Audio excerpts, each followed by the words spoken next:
Buds ಕಾಯ್ದೆ ಮತ್ತು KPID ಕಾಯ್ದೆಯಡಿ ವಿವಿಧ ಕಂಪನಿಗಳು ಸಾರ್ವಜನಿಕರಿಗೆ ದುಡ್ಡನ್ನು ತೆಗೆದುಕೊಂಡು ವಂಚನೆ ಮಾಡಿರುವ ಕುರಿತಾಗಿ ಕಳೆದ ಸುಮಾರು 1 ತಿಂಗಳಿಂದಲೂ ಕೂಡ ಸಾಕಷ್ಟು ಸಂಖ್ಯೆಯಲ್ಲಿ ಸಾರ್ವಜನಿಕರು ಜಿಲ್ಲಾಧಿಕಾರಿಗಳ ಕಚೇರಿಗೆ ಬಂದು ಅರ್ಜಿಗಳನ್ನು ಸಲ್ಲಿಸ್ತಾ ಇದ್ದರು. ಈ ಮಧ್ಯೆ ಅರ್ಜಿಗಳನ್ನು ಸಲ್ಲಿಸುವುದರಲ್ಲೂ ಕೂಡ ಕೆಲವರು ಸಂಘ ಸಂಸ್ಥೆಗಳು ಇನ್ವಾಲ್ವ್ ಆಗಿ ಅರ್ಜಿದಾರರಿಂದ ದುಡ್ಡುಗಳನ್ನು ತೆಗೆದುಕೊಂಡು ಮತ್ತೆ ಪುನಃ ಅವ್ರಿಗೆ ವಂಚನೆ ಮಾಡ್ತಾ ಇದ್ದಾರೆ, ನಾವು ದುಡ್ಡು ವಾಪಸ್ಸನ್ನು ಕೊಡಿಸ್ತೀವಿ ಅಂತೇಳಿ ಆಮಿಷವನ್ನು ಒಡ್ಡಿ ಅವರಿಂದ ದುಡ್ಡನ್ನು ತೆಗೆದುಕೊಂಡು ವಂಚನೆ ಮಾಡ್ತಾ ಇದ್ದಾರೆ ಅಂತೇಳಿ ಈಗಾಗಲೇ ಸಕ್ಷಮ ಪ್ರಾಧಿಕಾರ ಮತ್ತು ವಿಶೇಷ ಅಧಿಕಾರಿಗಳು ಅಂಥವ್ರ ಮೇಲೆ ಕ್ರಮ ಕೈಗೊಳ್ಳಲಿಕ್ಕೆ ಮತ್ತು ಕಾನೂನುಬದ್ಧ ಕ್ರಮ ಕೈಗೊಂಡು ಕೇಸನ್ನು ದಾಖಲು ಮಾಡಬೇಕನ್ನುವಂಥ ಸೂಚನೆಯನ್ನು ಕೂಡ ಈಗಾಗಲೇ ಪೊಲೀಸ್ ಅಧಿಕಾರಿಗಳಿಗೆ ಕೊಟ್ಟಿದ್ದರು.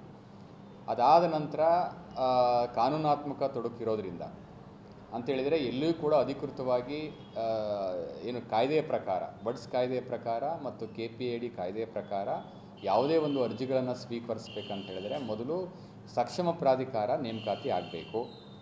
ಸಕ್ಷಮ ಪ್ರಾಧಿಕಾರ ನೇಮಕಾತಿ ಆದ ನಂತರ ಸಕ್ಷಮ ಪ್ರಾಧಿಕಾರ ಅಧಿಕೃತವಾದಂಥ ಅಧಿಸೂಚನೆಯನ್ನು ಹೊರಡಿಸಬೇಕು ಅರ್ಜಿಗಳನ್ನು ಸ್ವೀಕರಿಸಲಿಕ್ಕೆ.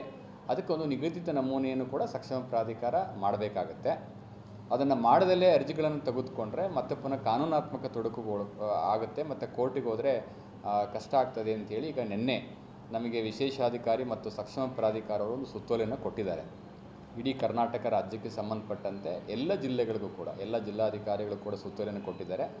ತಾತ್ಕಾಲಿಕವಾಗಿ ಸಂಪೂರ್ಣ ಸ್ಥಗಿತ ಅಂತ ಇಲ್ಲ, ತಾತ್ಕಾಲಿಕವಾಗಿ ಎಲ್ಲಿಯವರೆಗೆ ಅಂತೇಳಿದರೆ ಸರ್ಕಾರದಿಂದ ಸಕ್ಷಮ ಪ್ರಾಧಿಕಾರವನ್ನು ನೇಮಕಾತಿ ಮಾಡುವವರೆಗೆ ಮತ್ತು ಸದರಿ ಸಕ್ಷಮ ಪ್ರಾಧಿಕಾರ ಅಧಿಕೃತವಾಗಿ ಅಧಿಸೂಚನೆಯನ್ನು ಹೊರಡಿಸಿ ಅಧಿಕೃತವಾಗಿ ಅರ್ಜಿಯನ್ನು ಆಹ್ವಾನಿಸುವವರೆಗೆ ಮಾತ್ರ ಈ ಅರ್ಜಿಗಳನ್ನು ಸ್ವೀಕರಿಸೋದು ಬೇಡ ಅಂತೇಳಿ ಸುತ್ತೋಲೆನ ಕೊಟ್ಟಿದ್ದಾರೆ.